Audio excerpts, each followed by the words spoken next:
Bienvenue dans notre super quiz. Aujourd'hui, nous avons deux nouvelles équipes qui s'affrontent. Nous avons les agneaux. Bonjour. Et nous avons les guerrières. Bonjour. Alors, nous allons tester vos connaissances bibliques avec quelques questions. Avant de commencer, je vais rapidement rappeler les règles. Alors, je vais poser quelques questions. Si jamais vous avez la bonne réponse, vous gagnez 5 points pour votre équipe.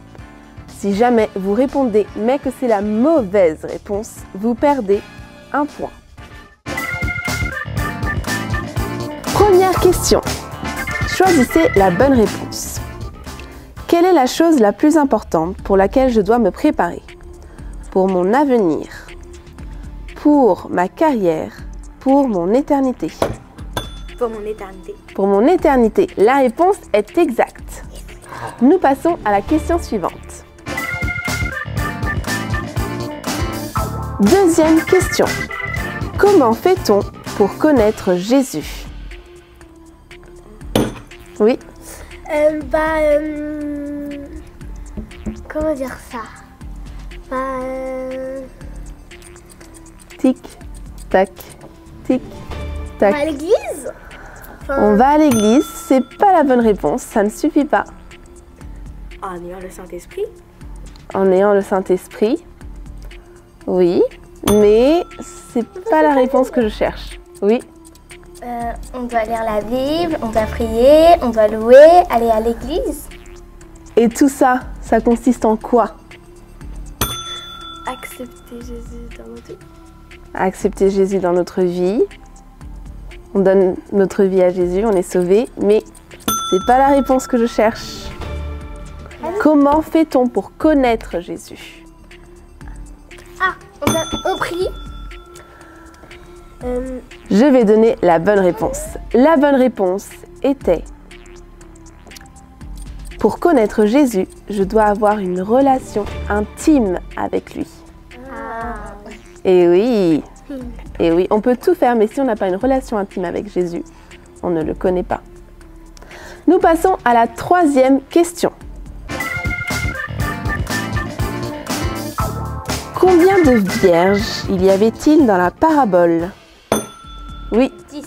il y avait 10 vierges. La réponse est exacte. Nous passons à la question suivante. Quatrième question. Combien de vierges folles et combien de vierges sages il y avait-il dans la parabole? Oui, j'avais pas terminé la question. Il y en avait 10. Il y avait 10 en tout, oui. Et Combien de sages, combien de folles? 5. 5 de chaque. La réponse est exacte. Nous passons à la question suivante. Qu'est-ce que les vierges folles avaient-elles oublié quand elles sont venues au mariage?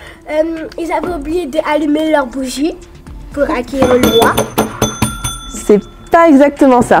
Ils avaient oublié de l'huile pour allumer leur bougie parce que c'était éteinte. Et oui, elles avaient oublié de remplir leur fiole d'huile. Sixième question. Qui représente les vierges folles?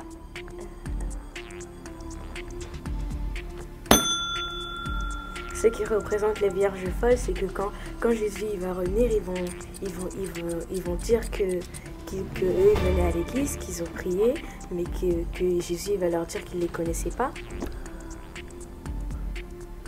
Oui, alors, en quelques mots, les vierges folles représentent les personnes qui ne se sont pas préparées pour la venue de Jésus. Nous passons à la question suivante. Septième question. Qui représente les vierges sages? Oui. C'est quand Jésus va venir, eux ils seront déjà prêts. C'est comme... Donc c'est celles qui se sont préparées pour la venue de Jésus. La réponse est exacte. Nous passons à la question suivante. Huitième question. Donnez 3 choses que l'on peut faire pour avoir une relation intime avec Jésus? Oui. Alors, on doit prier, On peut prier, oui. lire la Bible Lire la Bible et louer Jésus. et louer Jésus. Les réponses sont bonnes. Nous passons à la question 9. Question 9. Complétez le verset en Jean 14, verset 6. Je suis la... Je suis le chemin, la vérité et la vie. Oui. Nul ne vient au Père que par moi. La réponse est bonne et complète. Nous passons à la 10e question. 10e question. Qu'est-ce que le péché? Oui, C'est quand on désobéit, quand on ment. oui, oui. C'est un péché, c'est Le des péché, péchés. c'est quand on fait tout ce qui est contraire à ce que Dieu veut. Oui, le péché, c'est toutes les bêtises que l'on peut faire, tout ce que l'on peut faire qui est contraire à la volonté de Dieu. Nous passons à la question super puissante. Nous passons à la question super puissante. Je vous rappelle, la question super puissante est une question à 20 points, donc elle peut tout bouleverser. Voici la question. Quelles sont les 3 choses à faire pour que Dieu efface tous nos péchés? Prier, lui demander pardon pour tous nos péchés. Oui, lui demander pardon pour tous nos péchés. Lire la Bible. Non. Il faut bien regarder les super quiz. Tic, tac, oui. Il faut demander pardon. On ne doit pas recommencer les choses qu'on a faites. Oui, on demande pardon pour nos péchés. On doit se repentir. Donc on demande pardon pour nos péchés.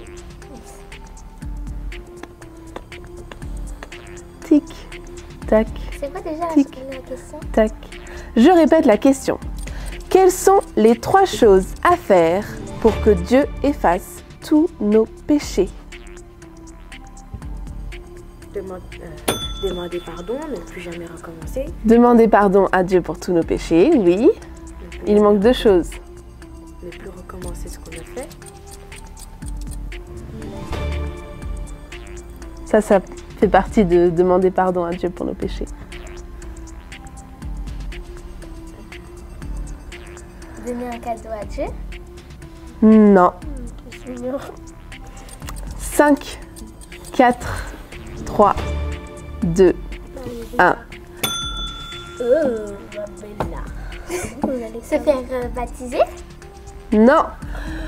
Je passe à la réponse. Personne n'a gagné la question super puissante. Non. La réponse à la question super puissante était: les 3 choses pour que Dieu efface tous nos péchés sont les suivantes. En premier, nous acceptons Jésus dans notre cœur. En deuxième, nous confessons nos péchés. Nous disons à Dieu que nous avons péché. Et troisièmement, nous demandons pardon à Dieu pour nos péchés. Nous passons maintenant au score. Les gagnants du super quiz aujourd'hui sont les agneaux.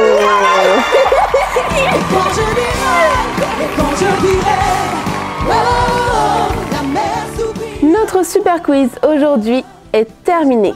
Si vous n'avez pas su répondre à toutes les questions, ne vous en faites pas. Regardez les vidéos sur les super kids et lisez bien votre Bible. Au revoir! Au revoir.